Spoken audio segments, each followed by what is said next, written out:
Hey, it's Aquila Mariyah here, and today I'm going to be discussing my top 3 favorite books, and they're my favorite because they've changed my life. I like to sit back and watch a tree grow. I like the way they think it's all growth, not an ego. I wish that you could speak to these love. If you are new to my channel, my name is Aquila Mariyah, and I'm a mindset coach.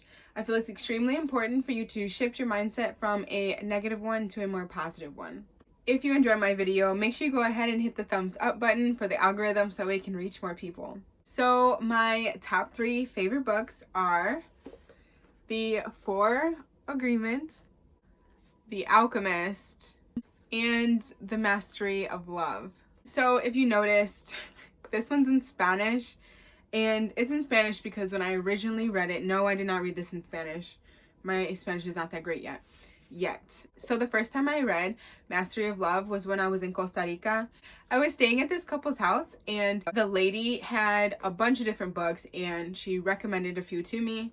And at first I was like, no, thank you. Like, I have my own books. And I thought about it, and I was just like, I'm always gonna have my books. I might as well go ahead and read some of her books. I already had the 4 Agreements, but one of the ones I read at her house was The Master of Love, and this one is by Miguel Ruiz. I am going to be discussing a few reasons as to why these are my favorite books. Starting with the first one that I've read out of the 3, and that is The 4 Agreements.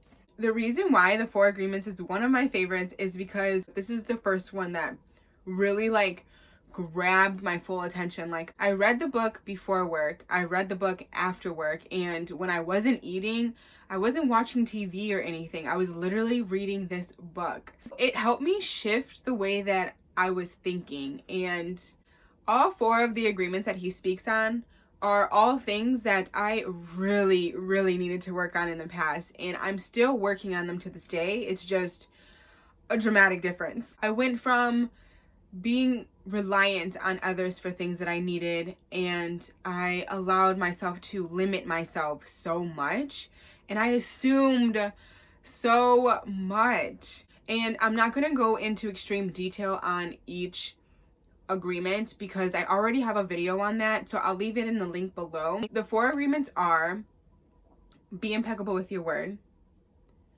don't take anything personally, don't assume things, and always do your best. If that doesn't hit you right there, I don't even know, because those things you don't even think about. You just naturally say whatever. You naturally take things personally. You naturally assume things, and you naturally don't always do your best, and you don't think twice about not doing your best. Think on these, read the book, go check out my other video as well. This book allowed me to ask myself more questions, more whys, and allowed me to want to dig deeper into those whys. It also allowed me to be mindful of my limiting beliefs.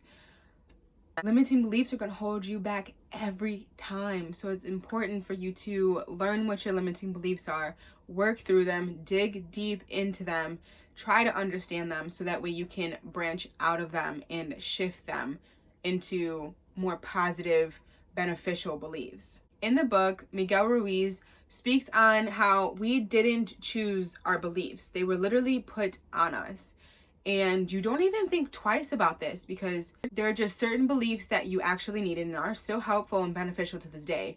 And then there are beliefs where it's just holding you back, like the belief of I'm not good enough. That is created from you trying to please your parents and be the person that they wanted you to be, or you are forcing yourself to be the complete opposite of what your parents wanted, just to rebel, and that even isn't the person who you are or actually want to be. But those beliefs of, oh, I need to please them, or oh, I need to go against them, those are what shape you into the person that you are today. And if you felt like you did your best and they told you that this isn't good enough, and they're not really thinking about the fact that they told you that, then you're going to believe that you're not good enough. What you do is never good enough. And that's something I try to be mindful of when I am speaking to my nephew, because I am trying not to do the things that have been done to me by accident, because our parents aren't purposely, usually, Your parents aren't purposely trying to limit you, but it happens accidentally. So I just don't want to do that, which is where being impeccable with your words comes in. You have the power to change your beliefs. So like I said, dig into them, try to figure out why they're your beliefs, and try to understand and figure out how it's not benefiting you, because then you'll be able to shift it into a positive belief and a beneficial belief. You have the power to change them. So me learning that I can actually, like, it's not too late, I can actually change these beliefs. And since then, I've been working on that. So that is why this book is one of my favorites. It's almost like the beginning of me becoming me. Do you know? So my next favorite book is The Mastery of Love, or La Maestría del Amor. This one helped me see love in a different way. This one is also by Miguel Ruiz. And a quote that he said is, "You don't need to justify your love. You don't need to explain your love. You just need to practice your love. Practice creates the master." And that's by Miguel Ruiz. That's like everything in life. You literally just have to practice everything. A lot of things daily, and other things just more often than not. But love is a daily thing, and practice it as best you can. I know that I've spoken on the fact that you shouldn't rely on others for things that you need, and love is one of them. It is a very large one of them, okay? The thing is, the reason why I say don't rely on others for the things that you need, and I'm only going to explain mostly on love, other people have other things going on. Other people have dealt with a lot of things in their past. As you know, your past creates the human that you are today. It could have impacted you in a negative way, and it's still impacting you in a negative way. Or it could have impacted you in a negative way, and that has allowed you to be more positive and more loving due to the negativity that happened in your past. So relying on other people for love, it becomes conditional. There'll be people that come into your life and they may not say these exact things, but their actions and sometimes their words will show you that they only will give you their love if you do A, B, and C. Whereas if you work on your love within yourself and you find that unconditional love within yourself, then you won't rely on others for that love. And when other people are going through difficult times and they just don't have the energy to give you that love, you won't be hurt. You'll be able to deliver love to them because you have so much within you. And that's why I also discuss being positively selfish.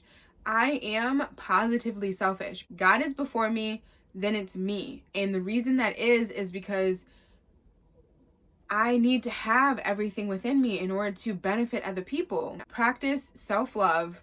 Practice finding that unconditional love within you, and don't rely on others for it. Fill yourself up with it and then deliver it onto other people. Another thing that I learned is that I need to be mindful of the fact that I have full power and full control over my life. I have the power to build my relationship with myself up, and with that will create a whole new life. The next book that is on my top favorites is The Alchemist. This book I didn't read until I got to Puerto Rico, is when I was with my aunts in Caguas. So this book, once I actually started reading it, I was just like, oh my god, and I was just going through it. And I didn't have a job then either, so I was just, every chance I got, reading this book. So this book helped me be mindful of the path that God has put in front of me and created for me. And so it allowed me to step up and think about what I'm passionate about and take action on what I'm passionate about, and really think about the path that God has paved for me. I got up and I started working on my website, and I just recently published my website. The link will be in the description below, but it allowed me to create my website and really hone in on what it is that I wanted to do and what it is that I was going to do to help everybody else. because that is my passion. My passion is to help people as best that I can and spread love everywhere that I go. And so I wanted my passion to be my career, so that way I will always have time for my passion. Also, who wouldn't want to get paid for something that they would do for free? The book taught me to not let fear hold me back. Dive into fear more so than allowing fear to say, well, you were probably going to fail anyways. There's really no point. Just chill. You can't let fear hold you back. Fear can drive you, but don't let it hold you back, because the longer you allow it to hold you back, the longer it's going to be before you live the life that you want. Invest in yourself. Invest time into yourself. Do what you have to do to achieve greatness. Do what you need to do to help people. Do what you need to do to help yourself. Taking risks is another thing that I got from the book. You have to take risks and know that, yes, there's a chance you'll fail, but through that failure, you can learn so much. And then you can take action through what you've learned and create success. Take risks and do what you are passionate about. Don't let other people's opinion hold you back from doing what it is that you want to do. They're fearful too, and that's why they tell you, oh, don't do this instead. Don't invest in yourself. Do this instead. Always take the safe route, because the safe route, you're gonna be able to be financially stable. I don't know about you, but I don't care about being financially stable. Yes, it's important, but it's not important enough for me to live in regret just so I can be financially stable. Number one, I want more than stability. And number two, I have to follow my passion. Otherwise, I will be living with regret. And who wants to live with regret? Do what you have to do to get where you want to be.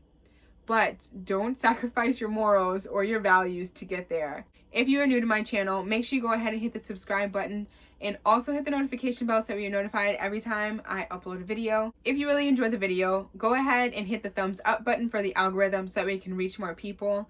I hope you have a positive, blissful day or night whenever you're watching this. Thank you so much for your support. Always remember to be love, be peace, be positive, spread love everywhere you go, and always, always be you. I'll see you in the next video. Peace. Not an ego. I wish that you could speak to these motherfuckers.